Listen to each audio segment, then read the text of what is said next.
Quick and Modder here with a send-in proof video for Alex B. Alex, this is the console that you sent in for RGH service.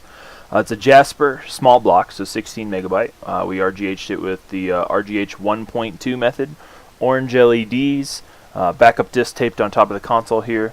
I got your note and tried to keep everything nice and clean and extra tidy for you internally, but this console was horribly filthy. Like, it's been a while since I've had one this bad, but anyway, it blew it out with the air compressor and everything seems to be fine.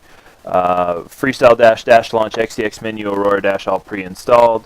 As you can see here, it boots up into Freestyle dash just fine. So yeah, everything works great. It seems fine. There's no issues with the console or anything. It was just really dirty. So yeah, everything's all done. Be sure to check out the video links in the final confirmation email that has your tracking number, because there's a playlist video and then a short video by me on how to navigate between these. That is all really good info. So we'll get this thing packed up, and actually if I can get it out on the porch here real quick, I don't think the mail's run yet today. So you may even get to head your way as soon as today. If not, it'll get picked up tomorrow. So thank you for your business, and hope you enjoy the console.